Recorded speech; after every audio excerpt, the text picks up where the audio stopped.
हरे कृष्णा प्रभु जी, दंड प्रणाम। हरि बोल। प्रभु जी, ये गौर आरती में किब का क्या मतलब होता है? जब शुरू में हम बोलते हैं किबा जय। अरे वाह!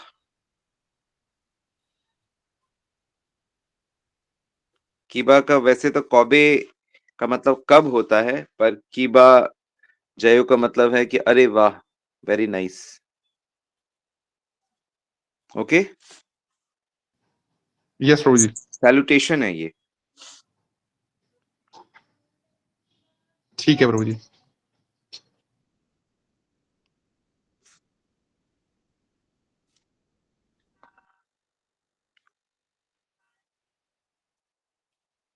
सो आज हम क्वेश्चन आंसर सेशंस कर रहे हैं। आप अपने क्वेश्चन टाइप कर सकते हैं।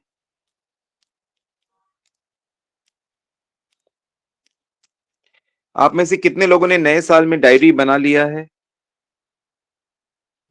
मैसेज में लिख सकते हैं। बिना डायरी के स्पिरिचुअलिटी में आप आगे नहीं बढ़ सकते।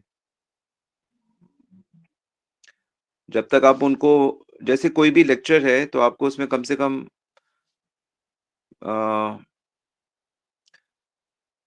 एक लेक्चर में 4, 5, 6 पॉइंट्स आप जरूर होने चाहिए कि 5-6 बातें तो इम्पोर्टेंट नोट कर लो।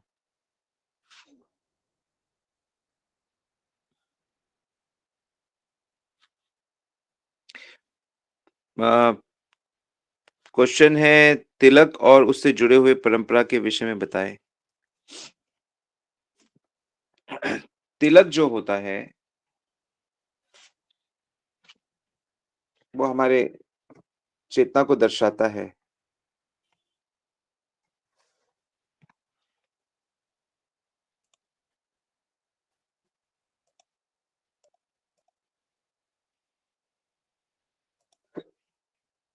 हमारा जो तिलक है वो मूलतः दो तरह के तिलक होते हैं। एक तिलक होता है जो ऊर्ध्व पुंड्रक होता है, जो विष्णु भगवान का प्रतीक होता है,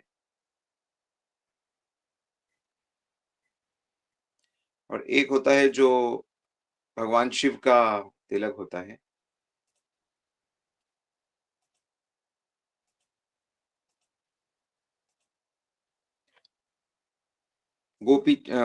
जिसमें 3 लाइनें खींची जाती हैं। त्रिपुंड तिलक, त्रिपुंड कहा जाता है उसको।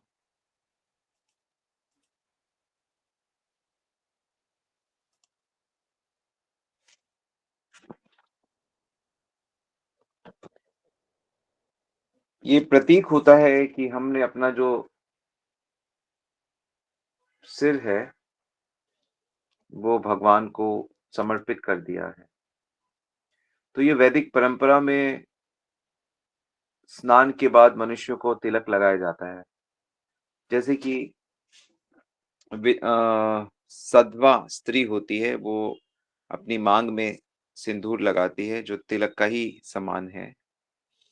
तो ऐसे ही हर भक्त को सुबह स्नान करने के बाद अपने शरीर को 12 तिलकों से सजाना चाहिए। जो माथे पे तिलक लगाया जाता है वो तिलक लगाते समय ओम केशवाय नमः, ओम केशवाय नमः कह के ये तिलक लगाया जाता है। कलयुग में लोग तिलक आदि नहीं लगाते। आपने दक्षिण भारत में देखा होगा कि चाहे वो, हमने देखा है कि चाहे वो क्रिकेट प्लेयर्स हों या फिल्म स्टार्स हों या नेता हो या चेस प्लेयर्स हों, सब लोग चंदन का तिलक लगाते हैं। तो ये भी दक्षिण के कल्चर में भी है ये चीज़। पर नॉर्थ इंडिया से ये हटती जा रही है, हट ही गई है। अब तो ये हरे कृष्णा आंदोलन, इस्कॉन ने इसको दोबारा से धीरे-धीरे, लोग जॉब में भी, वर्क में भी तिलक लगाने लगे हैं, धोती पहनने लगे हैं, कंठी पहनने लगे हैं। तो भगवान के नामों के साथ शरीर में तिलक लगाए जाते हैं और ऐसा कहते हैं कि इनसे हमारे शरीर की रक्षा होती है।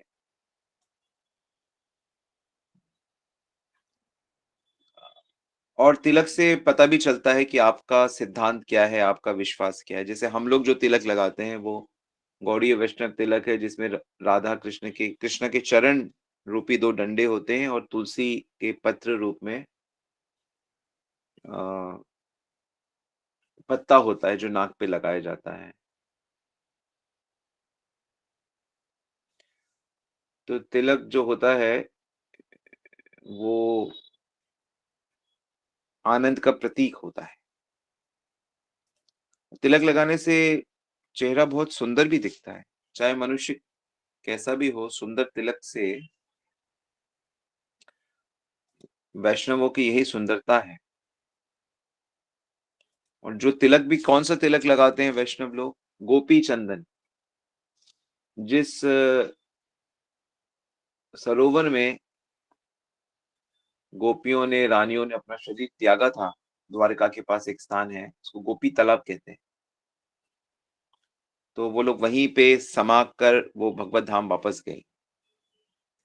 तो वहां का तिलक हम सब लोग अपनी चेतना में अपने माथे पे लगाते हैं, अंगों में लगाते हैं। कंठी पहनना, तिलक लगाना, ये वैष्णवों के प्रतीक होते हैं। और कहते हैं कि जो तिलक लगाते हैं उनको यम का द्वार नहीं देखना पड़ता। यमराज के लोग नहीं जा सकते, वो सीधा भगवत धाम जाएंगे।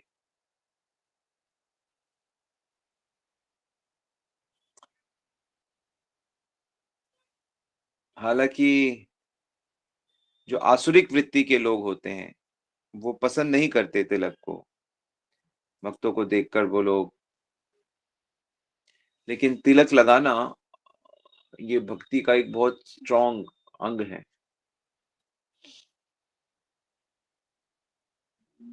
मेरे जीवन में एक बड़ी अद्भुत घटना घटी थी तिलक को लेकर। मैं वृंदावन यात्रा लेके गया था, 1-2 बसेस गई थी और उसमें कुछ एक नए लोग भी थे। तो जमुना किनारे स्नान करने के बाद मैं सबको तिलक अपने हाथों से लगा रहा था। तो उसमें एक आदमी था, उसने कहा मैं तिलक नहीं लगाऊंगा।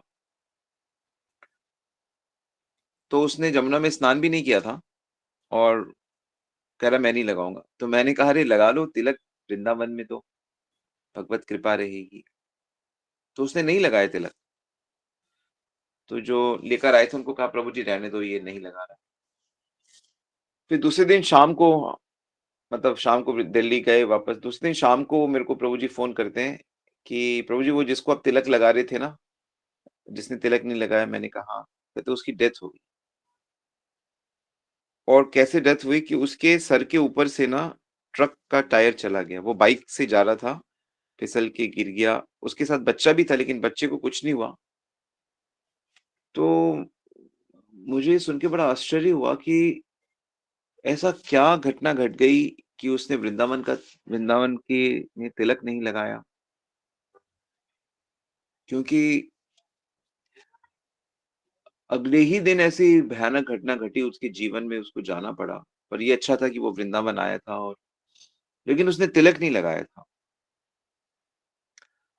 तो कभी-कभी हमारे सबके जीवन में ऐसी-ऐसी घटनाएं घटती हैं जिसको देखकर बड़ा आश्चर्य होता है कि स्क्रिप्चर्स जब कहते हैं कि ये सुरक्षा करता है, तो वो हमको एहसास होता है।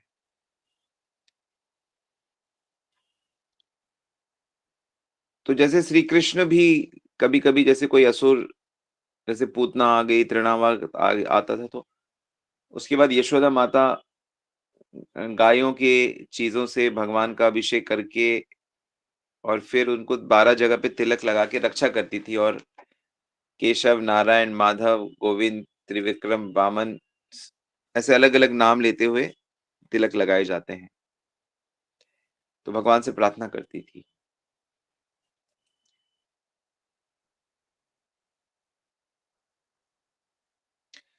तो तिलक हमारी न सिर्फ शरीर की रक्षा करता है, शरीर को पवित्र करता है, ना सिर्फ शरीर को सुंदर करता है, बल्कि आध्यात्मिक रूप से भी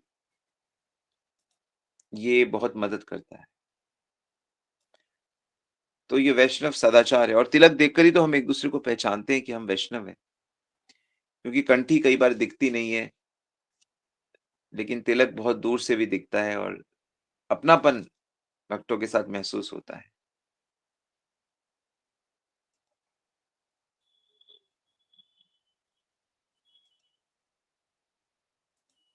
तो हर व्यक्ति को ये आदत बनानी चाहिए कि सुबह स्नान करके वो तिलक लगाए। और कई बार लोग कहते हैं कि हम ऑफ़िस में अलाउ नहीं करते हैं, तो ऑफ़िस में अलाउ नहीं करते तो आप पानी का तिलक लगा लो। शरीर के अंदर 12 तिलक लगाओ, लेकिन माथे पे फिर आप पानी का तिलक लगाओ अगर आपके ऑफ़िस में अलाउ नहीं करते हैं।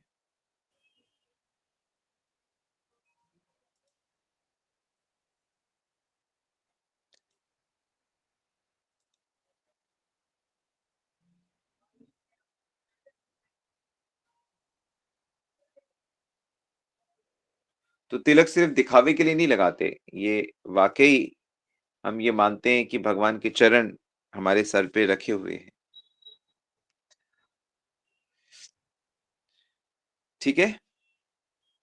और भी बहुत सी कथाएँ हैं, लेकिन अभी इतना ही काफ़ी है। ओके, शगुन प्रभु का प्रश्न है, मन की मनमानी बुक में बताया गया है कि मन को बेवकूफ़ बनाकर रखो, इससे हम सब कैसे समझें? मन हमें अपने हिसाब से चलाता है। मन बेसिकली तो चेतन तत्व नहीं है, जड़ तत्व है। वो तो एक सिस्टम है, एक व्यवस्था है। पर मन के साथ चेतना इतनी एक हो गई है कि ऐसे लगता है कि हम ही मन हैं, और मन के अंदर जो विचार हिल रहे, डुल रहे हैं, वो मैं सोच रहा हूँ उनको। कोई चीज़ हो रही है, आप उस पे चिंतित हो जाते हो। आप उसको भूल जाओ तो बस कोई बात ही नहीं है, आप रात को सो जाते हो, तो कोई बात ही नहीं है। तो चीज़ें मन को बेवकूफ़ ऐसे बनाया जाता है कि मन को हमेशा कृष्ण साथ में रखा जाता है। मन की इच्छाओं को पूरा नहीं करना ही वास्तव में मन की हेल्प करना है।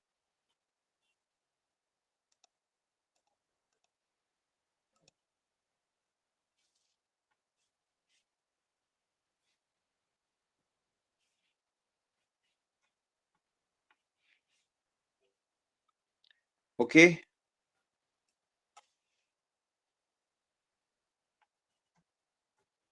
बाकी प्रसंग में उसको देखने से और ठीक से बता सकते हैं। बाकी मन का टॉपिक तो बहुत विस्तृत है। मन भगवान को अर्पण करना है।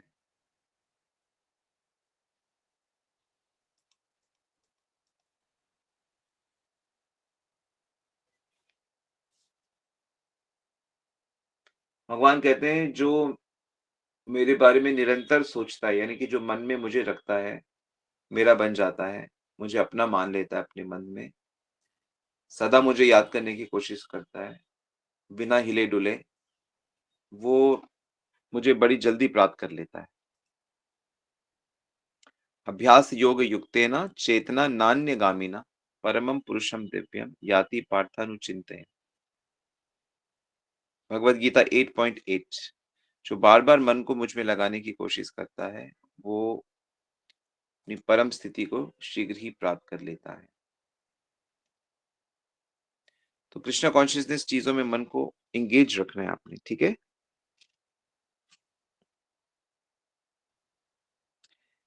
प्रश्न है, ग्रस्त लोगों के लिए तप क्या होता है? ग्रस्तों में जो घर में रहते हैं, उनके यहाँ सेंस ग्रेटिफिकेशन, इंद्रिय सुख बहुत आसानी से मिल जाता है। वहां पे बच्चे भी हैं, स्नेह भी है, आराम भी है, भोजन भी है, वहां स्त्री भी है, माता पिता भी हैं, हर तरह की चीजें वहां उपलब्ध होती हैं। तो गृहस्थों के लिए सबसे बड़ा तप यही होता है कि वह 4 नियमों का ठीक से पालन करें और 16 माला का सुबह उठ के जप करें।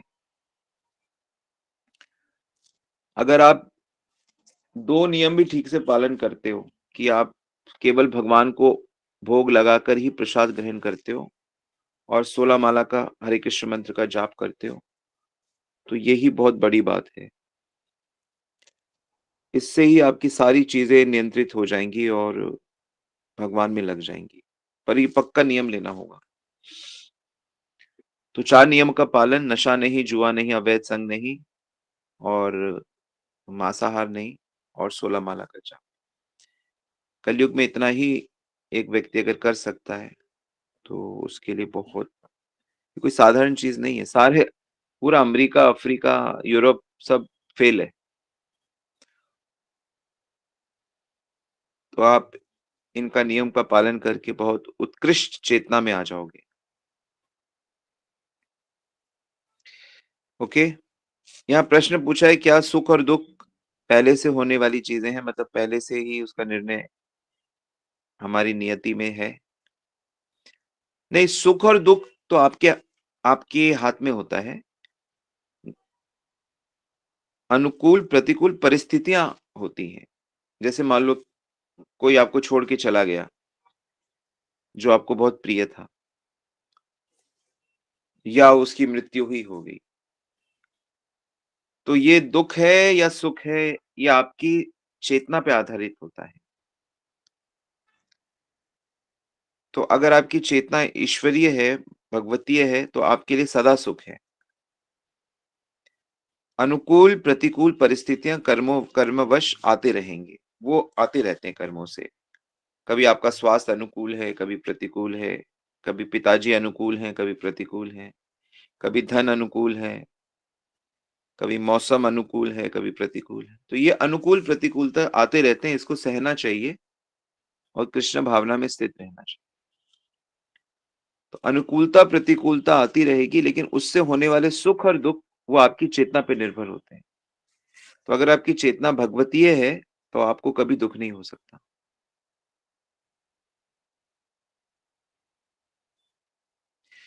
ठीक है? यह प्रश्न है कि कभी-कभी मन माला के लिए बिल्कुल नहीं करता, तब ज़बरदस्ती नाम ले रहे हैं, तो क्या ये ठीक है? बिल्कुल ठीक है। बिल्कुल ठीक है। और मन ऐसा ना हो कि माला के लिए ह हतोत्साहित ना हो, तो उसके लिए आपको सुबह उठकर भक्तों के संग में मंगला आरती आके जप करना चाहिए भक्तों के साथ। तो धीरे-धीरे मन उतना शुद्ध हो जाता है। तो मन जब शुद्ध हो जाएगा, तो वो हर समय हरि नाम जाप को रिलीज़ करेगा। क्योंकि मन के अंदर भोग वासनाएँ भरी पड़ी हैं। काम, क्रोध, लोभ, ईर्ष्या, द्वेष सब भरा पड़ा है, सबके अंदर। तभी तो इस जगत में डोल रहे हैं। तो भक्तों के संग में रहकर सुबह-सुबह अगर जप किया जाए, तो चैंटिंग का स्वाद मिलता है। नाम में भगवान का अद्भुत स्वाद है।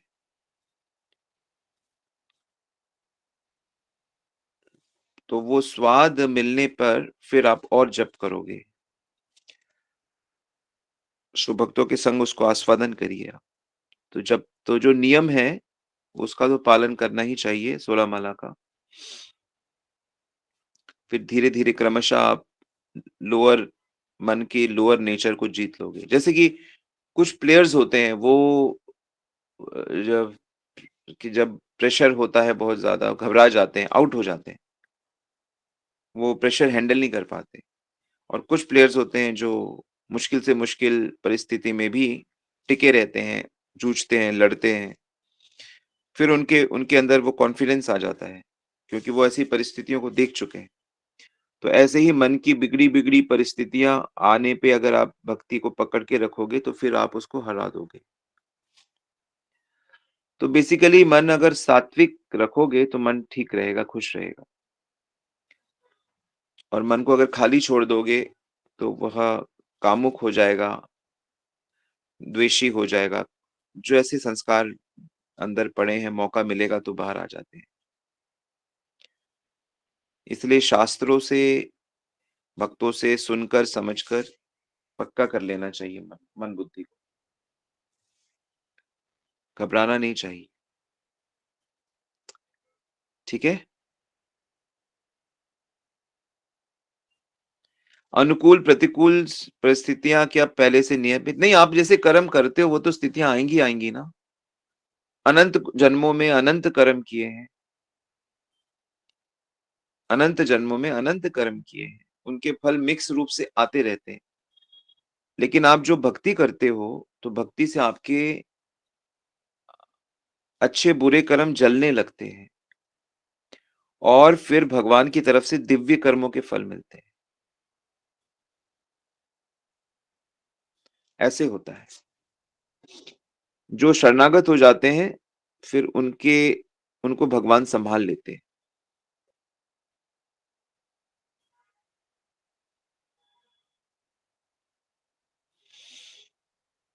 प्रश्न है कि प्रभु जी आप कैसे भौतिक इच्छाओं को डील करते हो? आपके मन में अगर कोई इस तरह की चीज़ें आती हैं?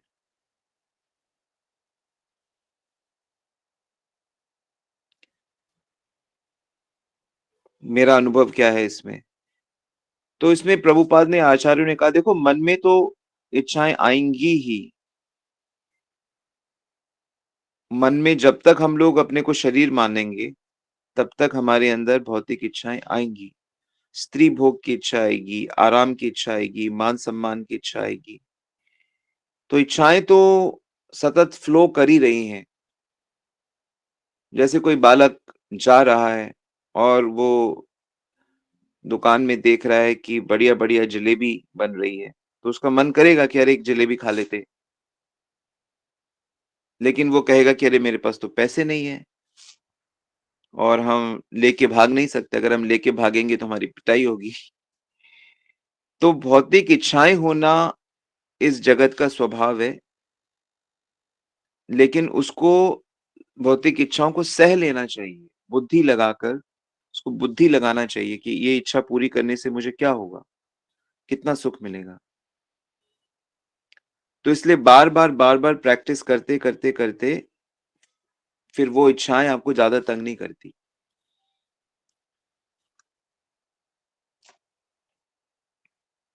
तो सभी का मन करे मरे मन मन करता है कि मुझे विषय मिले, आँखों से रूप मिले, कानों से मधुर चीज़ें मिलें, नाक से अच्छी सुगंध मिले, आराम मिले। तो इंद्रियाँ तो विषयों के पीछे जाती हैं। लेकिन तपो दिव्यम पुत्र का ये न सत्वम, जिसकी बुद्धि पक्की हो गई है, व्यवसायत्मिका बुद्धि एके कुरु नंदन, जिसकी बुद्धि पक्की हो गई है, वो सेंस एन्जॉयमेंट या मटेरियल डिजायर्स को पूरा नहीं करता, परवाह नहीं करता। वो उन चीज़ों को वहाँ जाने से अपने को रोक लेता है। वो अपनी इंद्रियों को कछुए की जैसे सिकुड़ लेता है। जहाँ पे भक्ति की चर्चा नहीं है, भक्ति का कारण नहीं है, वहाँ नहीं जाता वो। तो इस प्रकार से और इच्छाएँ जो होती हैं अगर आप उसको सह लोगे, तो वो धीरे-धीरे कम होने लगेंगी।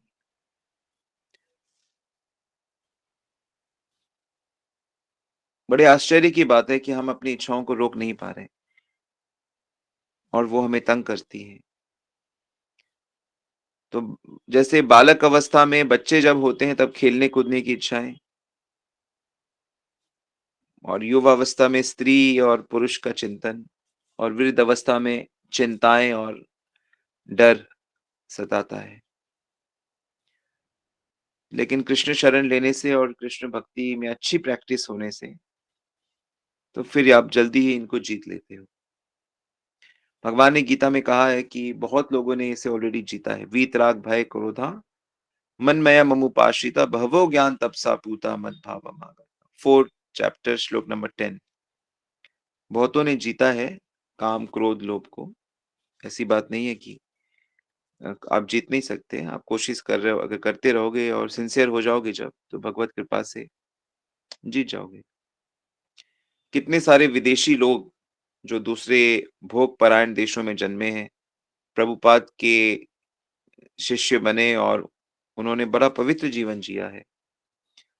तो इस्कॉन के बहुत से प्रभु जीज़, माता जीज़, लेडीज़ भी हैं और सन्यासीज़ भी हैं, जिन्होंने बहुत पवित्र जीवन जिया है और बहुतों के जीवन में का उद्धार भी किया है। तो डू नॉट लूज़ होप और कीप गुड एसोसिएशन। ठीक है?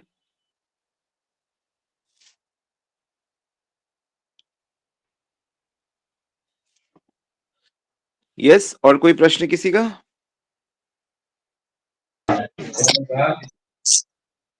हरे कृष्णा, धन्यवाद। दंडवत प्रणाम। जी माता जी। जैसे कोई इच्छा जैसे होती है, लेकिन उसको तो हमने रोक दिया कि नहीं कोई ज़रूरत नहीं है तो।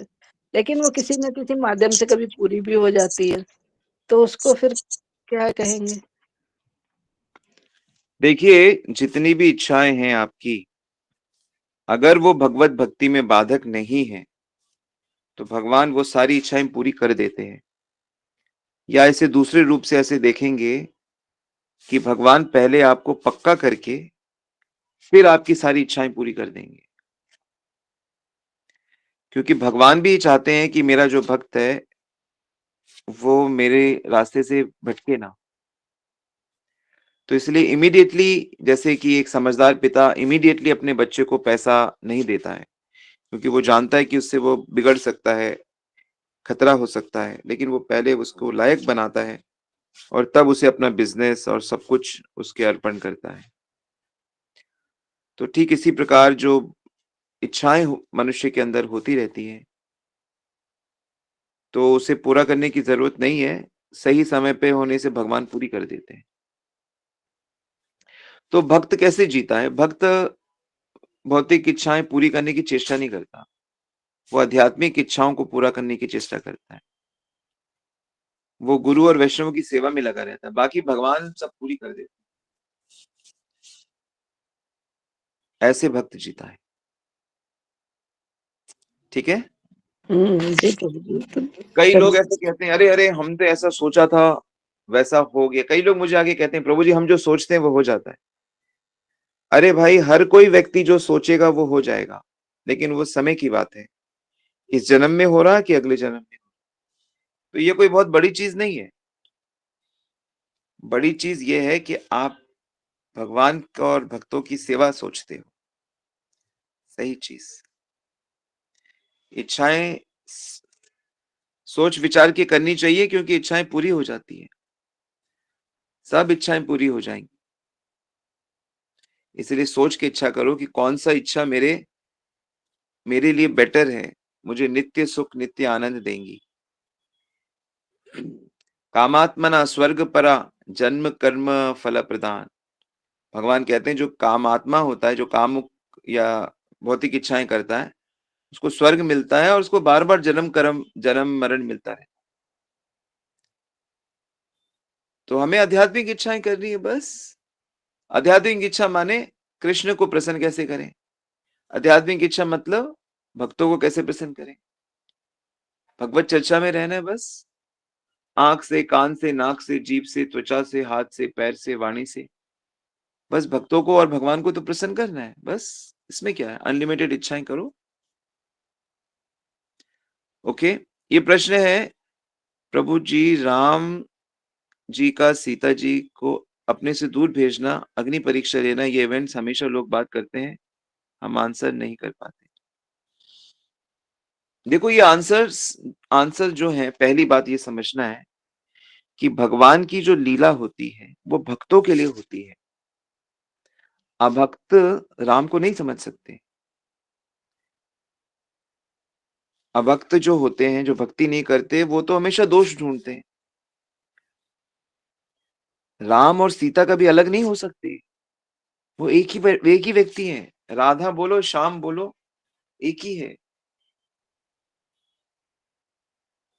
एक प्राण दो तनु। सीता आई तो मतलब राम भी आए। सीता का किडनैप हुआ यानी राम का भी किडनैप हुआ। तो वो एक पहली बात ये तत्व की बात है। ठीक है? दूसरी बात ये कि बिना भक्ति के आप उनको जान नहीं सकते। तीसरी बात, अगर उनको वैसे समझाना है,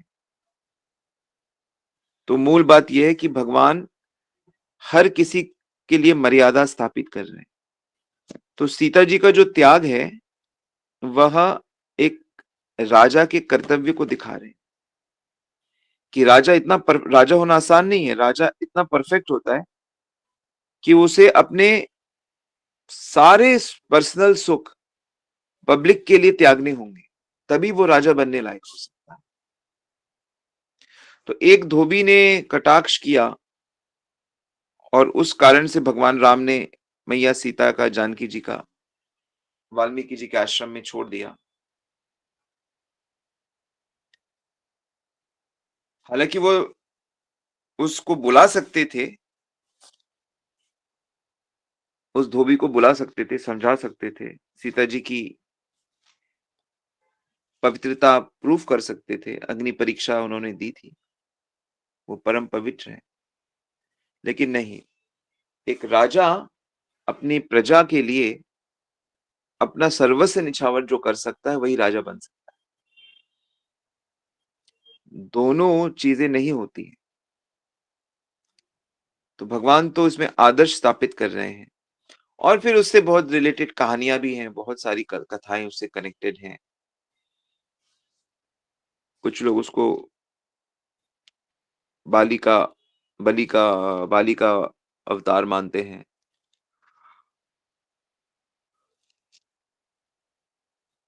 आखेट का भी उसी का मानते हैं। ऐसे कई कई घटनाएं और भी रहस्य हैं जो फिर डिस्कस करेंगे। और जो मूल बात यह है कि मर्यादा है, शासन कैसे किया जाता है।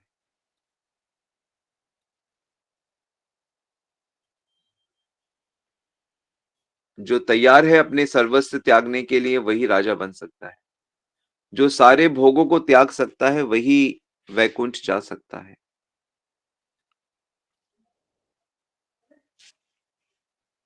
Making sense? जी प्रभु जी। घबराना नहीं है, चैंटिंग करते रहना है, प्रोसेस को फॉलो करते रहो, अपने आप सारी चीजें क्लियर होती जाएंगी।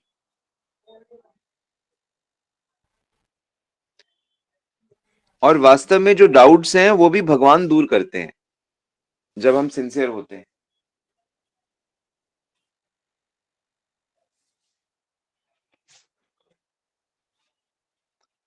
अंदर से भगवान सही समय पे सब ठीक कर देंगे।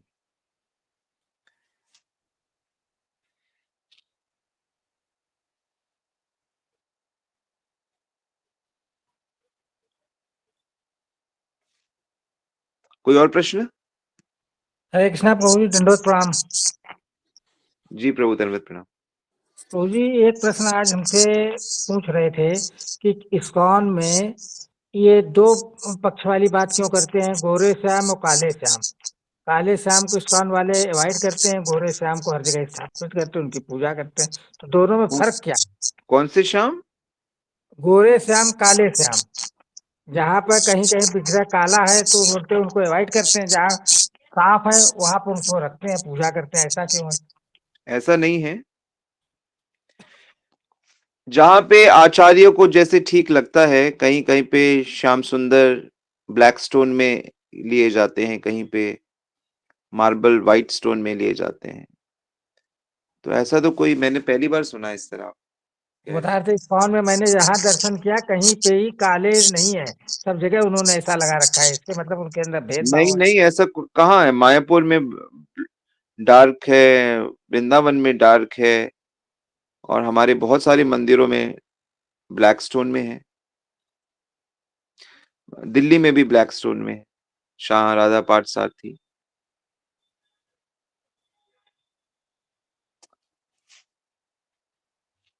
ऐसा कोई भेदभाव नहीं है। ये तो आचार्य के ऊपर होता है कि जो उस मंदिर के आचार्य हैं वो क्या निर्णय लेते हैं। ठीक है प्रभु जी, हरे कृष्णा, दंडवत प्रणाम प्रभु। हाँ, ये लोगों की ऐसे मनगढ़ंत उन्होंने बैंक में तर्क की मैनेजर ऐसे। मैनेजर है तो आज बैठे तो उन्होंने कहा आप हमको इसका जवाब देंगे। हम कहा बिल्कुल देंगे, पता करके बात करके दूंगा। हाँ, ऐसा अब उनको मायापुर ले चलो। हम लोग अभ्यस्त होते हैं क्योंकि हम लोगों ने बचपन से मंदिरों में मार्बल के ही डीटीज देखे हैं, तो हम उसके अभ्यस्त होते हैं। लेकिन जब आप गोविंद देव के दर्शन करोगे जयपुर में, या राधा रमन के दर्शन करोगे, या श्याम सुंदर के, सारे ब्लैक में ही तो है वृंदावन के सारे डीटीज मैक्सिमम। चाहे गोपीनाथ हो, चाहे करौली के हो, मदन मोहन हो, दामोदर जी हो, विनोदी लाल हो, सब ब्लैक स्टोन में ही है। बाके बिहारी भी आप देख लो। सो ऐसा कुछ है नहीं, ठाकुर जी को जैसे आचार्य प्रतिष्ठित करते हैं। है कि उसके अंदर आप कृष्ण की अनुभूति करते हो, वो ज़्यादा महत्वपूर्ण है, कि आप सफ़ेद और काला देख रहे हो कि उसके अंदर श्याम सुंदर को देख रहे हो। और घरों में तो सबके अष्टधातु होते हैं जी। और चित्र में तो चित्र बनाया जाता है, बालू के विग्रह बनाए जाते हैं, तो उसमें श्याम सुंदर की भावना मुख्य होती है। कहाँ ये ब्लैक और व्हाइट के चक्कर में पड़ रहे हैं। हमसे पूछा, हमने कहा भाई इतने जगह मैं गया इस्कॉन में, लेकिन हुँ, ये चीज हमने कभी नहीं मार्क किया काले गोरे। हम तो भाई दर्शन किए भगवान का, जी। लेकिन काला इसको गोरा मायापुर कभी और नहीं। वृंदावन ले जाइए। जी। ठीक। हरे कृष्णा प्रभु जी, दंडवत प्रणाम। दंडवत प्रणाम माता जी। जी। प्रभु जी, सीता का अग्निदेव में वो चली गई थी ना, मतलब उनका प्रतिबिंब रावण ने किडनैप किया था। असली सीता तो अग्निदेव के पास हाँ, थी। ये जो वाल्मीकि रामायण है उसमें ये कथा नहीं आती है। ये कोई एक दूसरी जो और दूसरी रामायण है, उसमें ये कथा आती है कि अग्निदेव के सामने या अन्य पुराणों में भी ये कथा आती है कि अग्निदेव के सामने एक रात पहले ही भगवान ने उनको समर्पित किया था और इस तरह से लीला बताई जाती है।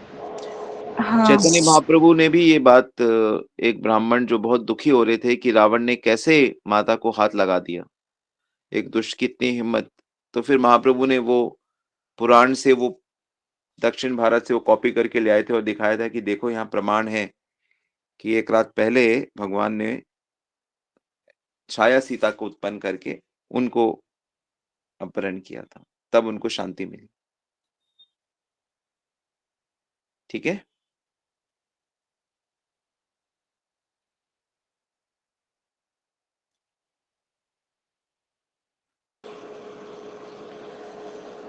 तो प्रभु जी, जब भगवान राम रावण को मारे थे और फिर सीता को जब लेके आ रहे थे प्रतिबिंब उनका, तो रियल सीता को अग्नि से उन्होंने लिया था। लोग इसको अग्नि परीक्षा समझते हैं सर, प्रभु जी, जी। जी। जी, जी।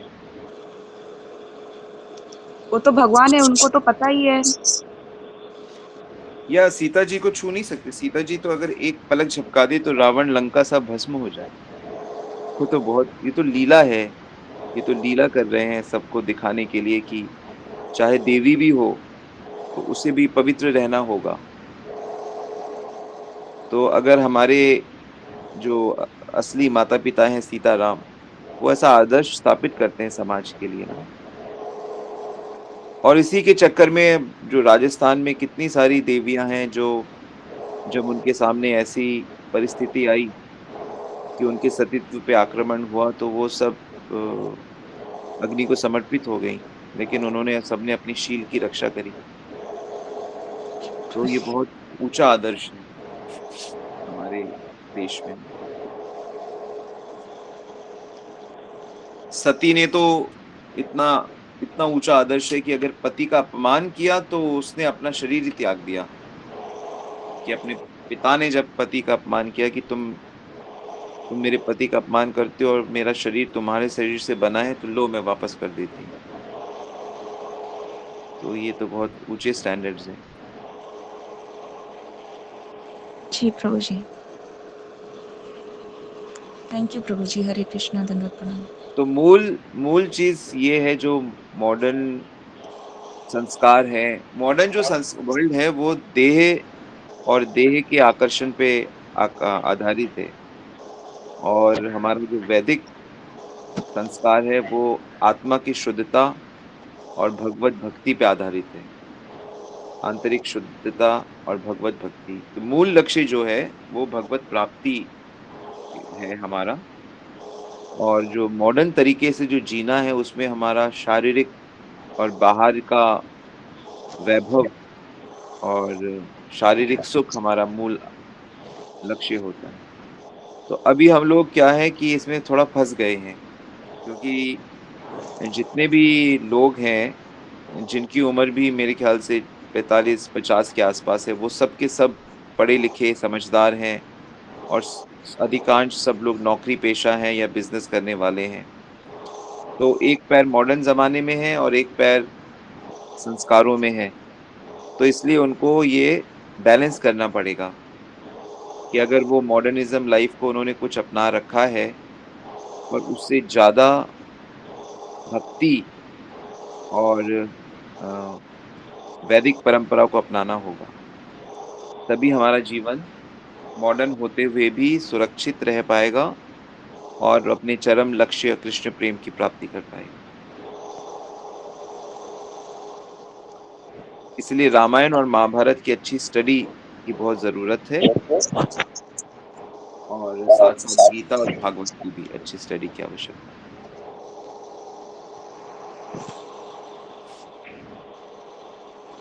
जी प्रभु जी।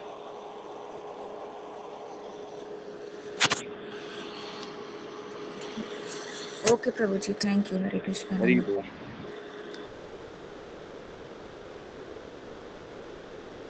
Okay, one last question.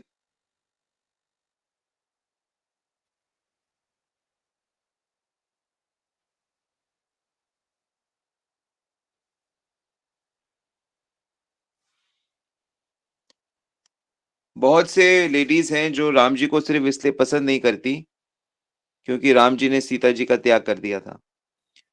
पर ध्यान देना, राम जी ने सीता जी का त्याग जरूर किया था, लेकिन उन्होंने सीता जी को वाल्मीकि जी के आश्रम के पास छोड़ा था। लक्ष्मण को ये साफ इंस्ट्रक्शंस थी कि इन्हें वाल्मीकि जी के आश्रम के पास छोड़ के, ऐसे जंगल में नहीं छोड़ दिया। और राम जी को भी पता था कि ये गर्भवती हैं। तो ऐसी सिचुएशन में भी अपनी परम प्रिया नित्य संगिनी को भगवान ने त्याग दिया, यानी कि वो कितना बड़ा आदर्श स्थापित कर रहे हैं। जिस सीता को की रक्षा के लिए वो पैदल पंचवटी से लंका तक गए और इतना उन्होंने तपस्या करा और वानरों को लेकर, और उस सीता को एक अपने प्रजा के कहने पे उन्होंने छोड़ा, तो आप कल्पना ही नहीं कर सकते कि भगवान कितनी ज्यादा मर्यादा में हमारे सामने प्रस्तुत कर रहे हैं। प्रभु जी, ऐसा भी बोलते हैं ना कि राजा राम ने रानी सीता का त्याग किया, राम ने कभी सीता का त्याग नहीं किया। हाँ, कहने के लिए बहुत कुछ कहा जा सकता है, लेकिन अभी मोटा-मोटा जो दिखाई दे रहा है, उसी की अगर हम चर्चा करें, तो वास्तविकता तो ये, जैसे मैंने बताया कि सीता और राम अलग है ही नहीं, ना हो सकते हैं। ये तो लीला के लिए 2 रूप धारण करते हैं, क्योंकि वो शक्तिमान से अभिन्न होती है। पर मूल बात ये है कि इतना बड़ा त्याग करके भी जो नारियां हैं वो बस बाहर की चीज को ही देखती हैं, वो बुद्धि नहीं लगा रही। तो ऐसे जो लोग बाहरी चीजें देखते हैं, वो बड़े इम्पल्सिव लोग हो जाते हैं। तो इसलिए हर किसी के जीवन में गुरु होना जरूरी है, उनको भगवान के विषय में सुनना जानना जरूरी है, और भगवान की भक्ति करना परम आवश्यक है। ठीक है? तो इसलिए आप लोग सब अपने मित्रों को, अपने नोन लोगों को भक्ति के लिए प्रेरित करते रहिए, इंस्पायर करते रहिए, तभी बात बनेगी। हरे कृष्णा प्रभु जी, दंडवत प्रणाम। जी माता जी, धन्यवाद, प्रणाम। हाँ प्रभु जी, अभी हम ना रामनगर गए थे, तो वहाँ पे हमने यही देखा था, सीता वनी। तो वहाँ पे यही वाल्मीकि का आश्रम था, तो उसमें लवकुश का मंदिर बना हुआ था, जहाँ पे सीता माता ने उनको जन्म दिया था। तो प्रभु जी थोड़ा उसके बारे में बताओ। पता नहीं वहाँ 3 धाराएं निकलती थी, बताने वाला तो कोई था नहीं। प्रभु जी कल ही हम होकर आए हैं, तो थोड़ा अब चल रही है उसके ऊपर चर्चा, तो थोड़ा सा बता दीजिए प्रभु जी। हरे कृष्णा, धन्यवाद, प्रणाम। नहीं, लव कुश में तो यही आता है कि वो थोड़ा कहीं गायब हो जाता है, तो माता सीता एक घास फूस से एक मूर्ति बनाती है और उसके अंदर प्राण फूंक देती है। तो इस तरह कुश का जन्म होता है। ये तो आपको पता ही होगा। हाँ नहीं प्रभु जी, ये नहीं, वहाँ पे ना वो 3 धाराएं अलग निकलती, कहते एक मीठे पानी की, एक गर्म पानी की, एक ठंडे पानी की। उसका क्या मतलब है प्रभु जी? कहते हैं यहाँ पे इन्होंने यही पानी पीकर उनमें जो शक्ति थी वो इसी पानी से थी उनके अंदर, लोग उसमें जो इतना बड़ा उन्होंने युद्ध किया, या जो उनके पास शक्ति थी। इस बारे में मैं पूछना चाहती थी। हरे इसके कृष्ण। बारे में तो मैं भी अनभिज्ञ हूँ, मुझे भी कुछ खास पता नहीं है। पर ये कोई बड़ी चीज नहीं है, क्योंकि जहां भी दैवीय शक्ति है वहां के लिए, जैसे चित्रकूट में मैंने आपको बताया था कि वहां मंदाकिनी की धारा गुफा के अंदर ही बहती है, वहां पे जल का स्रोत है। तो जहाँ पे भी देवी रहेंगी, जो भी आवश्यक चीजें हैं वो अरेंज हो ही जाती हैं। ये जगह कौन सी है? रामनगर? ये प्रभु जी यही इधर पड़ते हैं ना, हिमाचल में, या कॉन्वेंट जो है, क्या क्या नाम है अभी इसका? हमारा प्रोग्राम है तो रामनगर में साधना कैंप का, शायद वही स्थान है। हाँ प्रभु जी वही है, वही है। वहाँ सारा यही है, सीता जी के जी बारे जी, में अभी सारा। जून के महीने में साधना कैंप करेंगे हम लोग वहाँ 4-5 दिन का। तब आप सब लोग जो जाना चाहें चल सकते हैं। ठीक है प्रभु जी, आप होकर आइए, फिर बताएंगे, बताना कुछ है ना। ठीक है, हरे कृष्णा। हरे धन्यवाद। बोल। ऑलराइट, तो हम लोग आज यहीं रुकते हैं। Thank you very much. वंशा कल्पितरूपेश्च कृपा सिंधुभ्येव च पतितानां पावनेभ्यो वैष्णवेभ्यो। जगत गुरु श्री प्रभुपाद की जय। गुरु महाराज।